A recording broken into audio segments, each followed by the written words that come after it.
வணக்கம் நண்பர்களே. நாட்டுல மழை இல்ல, விவசாயம் இல்ல, மக்கள்லாம் கஷ்டப்படுறாங்க. ஆனா உங்ககிட்ட மட்டும் எப்படி காசு இருக்கு சேட்டு அப்படின்னு இந்த கில்லி படத்துல வர காமெடி மாதிரி தான் இப்ப பாகிஸ்தான் சிச்சுவேஷனும் இருக்கு அப்படின்றதான் நமக்கு தெரியுது. அதாவது மக்கள் மிகப்பெரிய ஒரு துன்பத்துல இருக்காங்க. இந்த இண்டஸ் வாட்டர் ட்ரீட்டிக்கு அப்புறம் விவசாயம் போயிடுச்சு. அது மட்டும் இல்லாம ஃபுட் கிரைசிஸ் ஏற்பட்டிருக்கு, பினான்சியல் கிரைசிஸ் ஏற்பட்டிருக்கு. இவ்வளோ ப்ராப்ளம் இருந்தாலும் ராணுவத்துக்கு செலவு பண்ற ஸ்பெண்டிங்ஸை பாகிஸ்தான் அதிகரிச்சிருக்காங்கன்ற செய்திகள் வந்திருக்கு. இது மட்டும் இல்ல, இன்னும் இதை பத்தின டீட்டெயிலான விஷயங்கள் நான் உங்களுக்கு சொல்ல போறேன். முடிஞ்ச அளவுக்கு ஸ்கிப் பண்ணாம பாருங்க.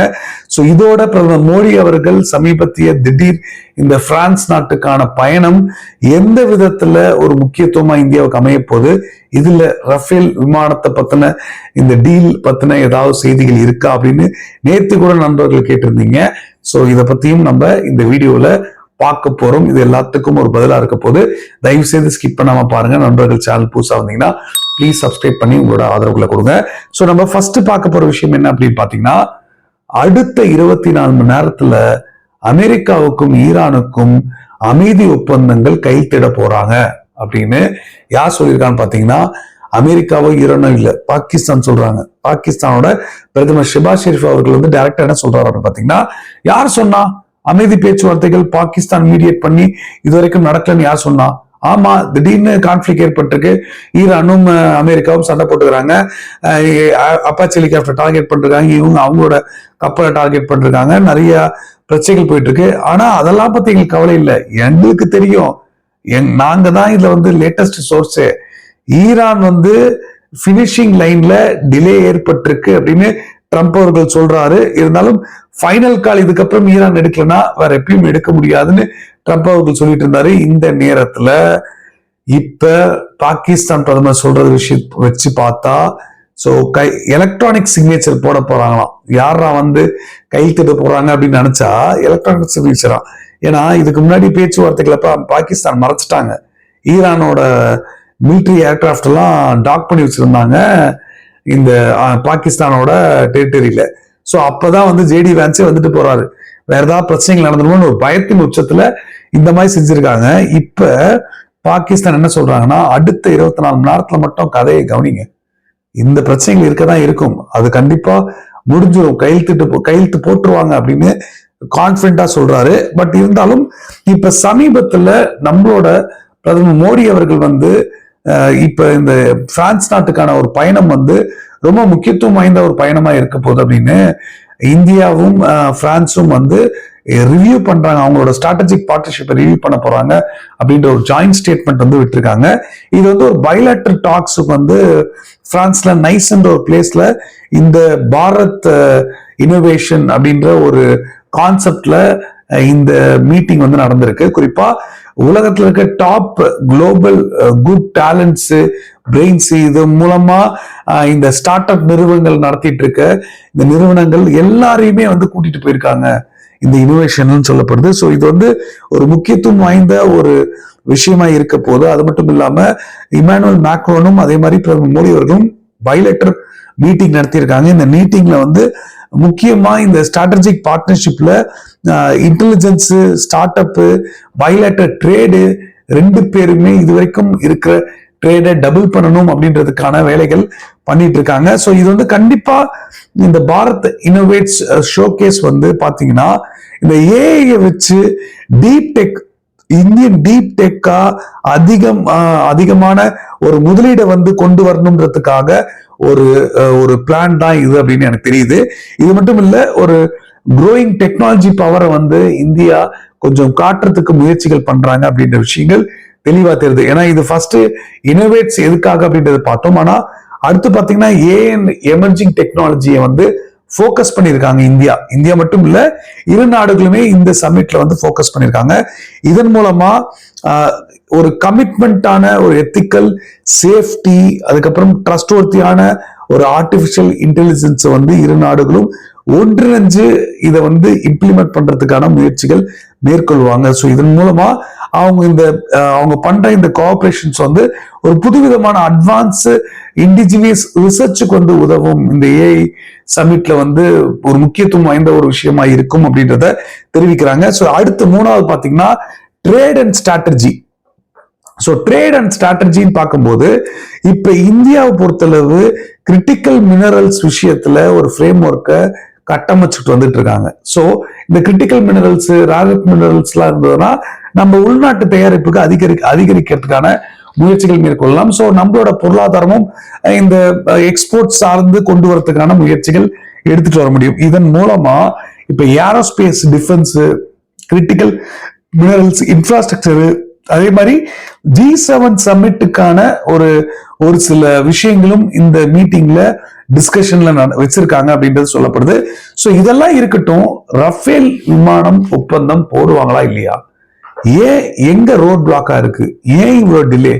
ரஃபேல் இந்த ஹிஸ்டாரிக்கல் 114 விமானங்களை வாங்கினா இந்தியா மிகப்பெரிய ஒரு மேசிவான ஒரு பவர் வந்து கிடைக்குமே, இதை பத்தி ஏன் நீங்க சொல்லல அப்படின்ற கேள்விகளுக்கு இப்ப பதில் கிடைச்ச மாதிரி நம்மளோட ஃபாரின் செக்ரட்டரி விக்ரம் மிஸ்ரி அவர்கள் வந்து என்ன சொல்லியிருக்காரு பாத்தீங்கன்னா, இந்த மீட்டிங்ல இந்தியா இந்த ரஃபேல் விமானங்கள் பத்தின ஒரு பேச்சுவார்த்தைகளும் வச்சிருக்காங்க. சோ இது முழுக்க முழுக்க கோ டெவலப்மெண்ட், ரெண்டு பேரும் co production, co development, make in India மூலமா இந்தியாவில டெவலப் பண்றதுக்கான முயற்சிகள்ல தான் பேசிக்கிட்டு இருக்காங்கன்னு சொல்லப்படுது. சோ இது வந்து எந்த அளவுக்கு ஃபோக்கஸ் பண்ணியிருக்காங்கன்னா, ஒரு கோ ப்ரொடக்ஷன் பண்றாங்கன்னா டெக்னாலஜி ஷேரிங் தேவை.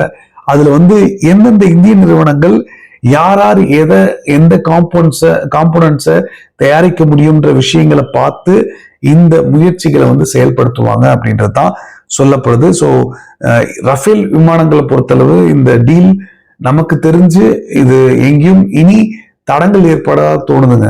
ஏன்னா பேச்சுவார்த்தைகளை அட்வான்ஸ் பண்ணிட்டாங்க, எம்ஓஐ சைன் பண்ணியிருக்காங்க. ஆனால் எனக்கு தெரிஞ்சு இதுவரைக்கும் அதாவது சோர்ஸ் கோடை வந்து ஷேர் பண்ண முடியாது அப்படின்னு வெளிப்படையான தகவல்கள் வந்து பிரான்ஸ் வந்து இந்தியாவுக்கு சொன்னதாகவும், இதை பத்தி இந்தியா எந்த கன்சர்ன்ஸும் காட்டாம அமைதியா இருக்காங்க அப்படின்ற விஷயங்கள் ஒரு டிரான்ஸ்பரன்சி இல்லை. பட் அது போக போக தான் தெரியும் எப்படி சோர்ஸ் கோட் தராம இந்தியா வந்து அவங்களோட இண்டிஜினியஸ் வெப்பன்ஸை வந்து அதுல அனெக்ஸ் பண்ண முடியாது. ஸோ அட்லீஸ்ட் லிமிடெட் ஷேரிங் வந்து இருக்கும் அப்படின்றதான் நமக்கு தெரியுது. அட்லீஸ்ட் அனெக்ஸ் பண்ற மாதிரி அளவுக்கான ஒரு ஷேரிங் இருக்கும் அப்படின்றதான் எனக்கு தெரியுது. ஸோ இதை பத்தி நான் முக்கியமா சொல்லணும்னு நினைச்சேன். இதை தொடர்ந்து அடுத்து நம்ம பார்க்க போற இன்னொரு முக்கியமான விஷயமே வந்து பாகிஸ்தானோட டிஃபென்ஸ் பட்ஜெட். அவங்களோட பட்ஜெட்ல என்ன இருக்க போகுது அப்படின்றது நம்ம டீட்டெயிலா பார்க்க தேவையில்லை.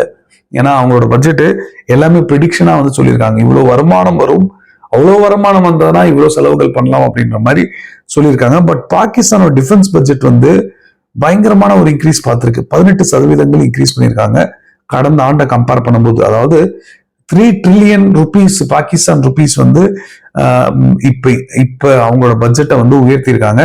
இதுக்கு முன்னாடி 2.55 trillion rupees தான் இருந்தது.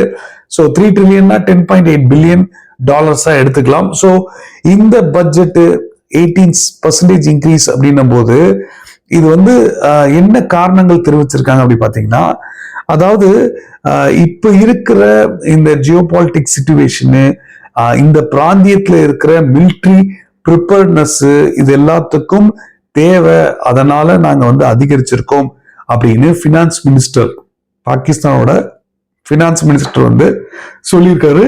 நேஷனல் செக்யூரிட்டி ரீசன் தான், நேஷனல் செக்யூரிட்டி தான் பிரைமரி ரீசன் அப்படின்ற விஷயங்களை சொல்லியிருக்காரு. ஸோ இப்ப இருக்கிற பிரச்சனைகள் அப்படின்னும் போது, இந்த பிராந்தியத்துல பிரச்சனைன்னும் போது ஆபரேஷன் சிந்தூர் 2.0 ஒருவேளை நடக்கிறதுக்கான வாய்ப்புகள் இருக்கு தெரிஞ்சுக்கிட்டு இதை செயல்படுத்துறாங்க அப்படின்றதுலாம் நமக்கு தெரியாது. அது உங்ககிட்டே விட்டுறேன், நீங்க என்ன யோசிக்கிறீங்கன்றதோட கீழே கமெண்ட் சொல்லுங்க. ஆனா மிலிட்ரி ப்ரிப்பேர்னஸுக்காக இந்த ஸ்பெண்டிங் போது ரொம்ப தெளிவா தெரியுது, பாகிஸ்தான் இப்போதைக்கு வேற வழி இல்லாம இதை இன்க்ரீஸ் பண்ணிருக்காங்க. சைனா கிட்ட இருந்து வாங்குறதுக்கான இன்க்ரீஸ் தான். என்ன வாங்க போறாங்கன்றது நம்ம எல்லாருக்கும் தெரியும். ஏன்னா பேமெண்ட் இது வரைக்கும் தர மாட்டேங்கிறாங்கன்னு நிறைய தடைகள் போட்டிருக்கு. சீனாவுக்கு பேமெண்ட்டை ஒதுக்க வேண்டிய ஒரு கட்டாயம் ஏற்பட்டிருக்கு. இதனால்தான் சொன்ன, என்னதான் வந்து மழை பெய்யல, விவசாயிகளுக்கு லாபம் இல்லை, கஷ்டத்துல இருந்தாலும் இவங்க காட்டுல மழை தான். பாகிஸ்தானோட டிஃபென்ஸ், அதுவும் குறிப்பா ஆர்மி வந்து என்ஜாய் பண்றாங்கன்றதுல எந்த சந்தேகமும் இல்லை. அதுவும் ஆர்மி லீடர்ஷிப் லெவல்ல. பட் IMF வந்து என்ன சொல்லியிருக்காங்கன்னா, நீங்க கொஞ்சம் இந்த செலவுகளை வந்து ஸ்குவீஸ் பண்ணி கம்மி பண்ணி டெவலப்மெண்ட்டுக்கான ஒரு முயற்சிகள் பண்ணணும். இந்த டெவலப்மெண்ட் மூலமா இவ்வளவு காசுகளை நீங்க கொண்டு வரலாம்னு IMF வந்து ஒரு கோல் கொடுத்திருக்காங்க. சோ அத எதை பத்தியும் யோசிக்காம இந்த முயற்சிகள்ல விட்டுட்டு, அதாவது IMF டெவலப்மெண்ட் முயற்சிகளை விட்டுட்டு டிஃபென்ஸுக்கு ஸ்பெண்டை வந்து இன்க்ரீஸ் பண்ணியிருக்காங்கன்றது தான் நமக்கு தெரியுது. ஸோ நீங்க எப்படி பாக்குறீங்கன்றதை மறக்காம கீழே கமெண்ட்ல சொல்லுங்க. இதோட நம்ம இந்த வீடியோவை நிறைவு செஞ்சுப்போம். கடைசி வரைக்கும் பார்த்தமைக்கு நன்றி. ஜெய் ஹிந்த். பாய்.